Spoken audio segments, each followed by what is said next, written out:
Do you know why emotional intelligence is hurting us all? Um, I've been busy, Ashishan, doing research on emotional intelligence. Emotional intelligence is not just about being soft. It's not about weakness. It's not a gendered skill. It's about survival. It's about connection. It's about your ability to live a life that is full, meaningful, and free from silent suffering of disconnection. Our research showed us that many men struggle with emotional intelligence, and I want you to ask yourself why.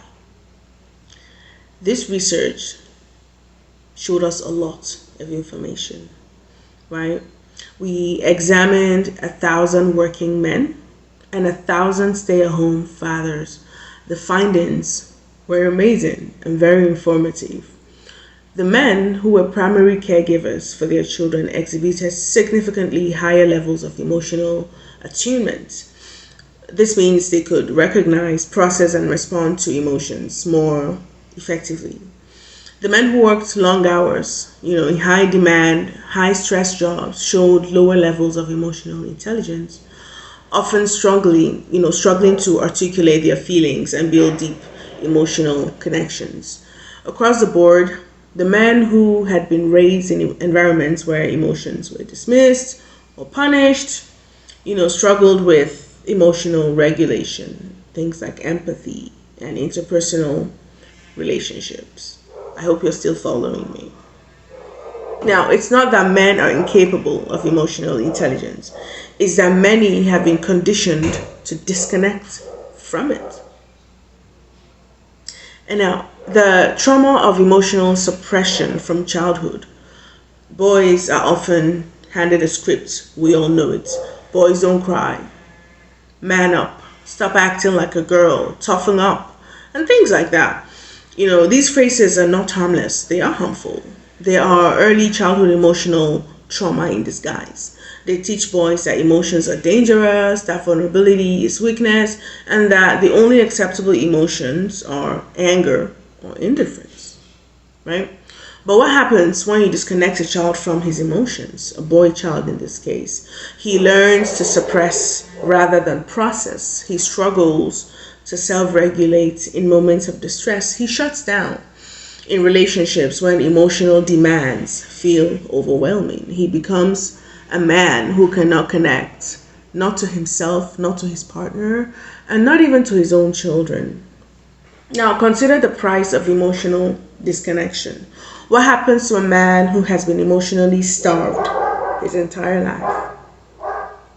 What happens is he struggles with intimacy because closeness requires vulnerability. He lashes out in anger because sadness and fear were never safe emotions to express. He feels isolated, even in a room full of people, because he was never taught how to build emotional bridges. He avoids deep conversations, not because he doesn't care, but because he doesn't know how to navigate them. He feels deep, unspeakable loneliness, but cannot name them because no one ever gave him the words to describe what he feels. Do you know what kind of loneliness that child or person goes through?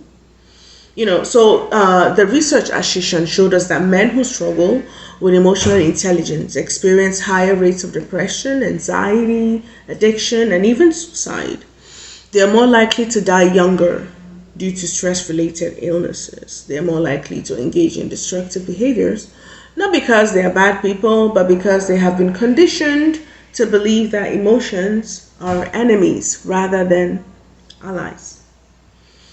What we have found in this research is something incredible. It happens when men are placed in roles where emotional intelligence is not just encouraged, but necessary. Something happens, something incredible happens. Stay-at-home fathers had dramatically higher levels of empathy. The ability to feel what another person is feeling. That's what empathy is.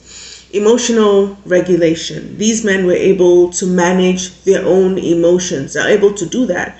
They have interpersonal effectiveness, which is the ability to communicate and build strong relationships.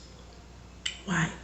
because caregiving forces you to tune in. It requires you to pay attention to nonverbal cues, to decode emotions, to respond with sensitivity. It teaches emotional fluency in a way that traditional males roles do not. And do you know what the most beautiful part was about these men who were stay-at-home fathers? They reported greater life satisfaction than those stuck in emotionally disconnected roles.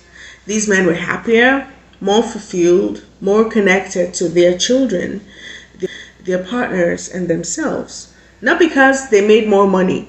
No, they were broke. Not because they were more manly, but because they were allowed to fully be human. So, what do we do with this truth now? I need you to ask yourself some hard questions, especially if you're a man. What messages about emotions were you giving as a child? When was the last time you cried? Do the people in your life feel safe opening up to you? Do you feel safe opening up to them? Are you living a life in survival mode, unable to process what you truly feel? What would change in your life if you allowed yourself to truly feel? These questions are not easy. They may sting and they may even bring up memories you don't want to revisit. But here's the truth. Healing starts with awareness. Now, this is not just about relationships. It's not just about parenting. It's not just about being a better person. It is about a good quality of your life. Emotional intelligence is the difference between a life of deep, meaningful connection and a life of silent suffering. A difference between a marriage that thrives and a marriage that will crumble. The difference between children who feel emotionally safe and children who grow up feeling invisible. The difference between inner peace and inner chaos. So I ask you today, will you keep numbing yourself? Will you keep passing down the same emotional trauma you inherited? Or will you do something different? Because here is one truth that you may not know. You are not weak for having feelings. You're not less of a man for learning to process emotions. You're not broken beyond repair. You just don't know that everything that you know is conditioning. That depth of connection and peace you've been longing for, it has always been inside of you. Let's help you find your way.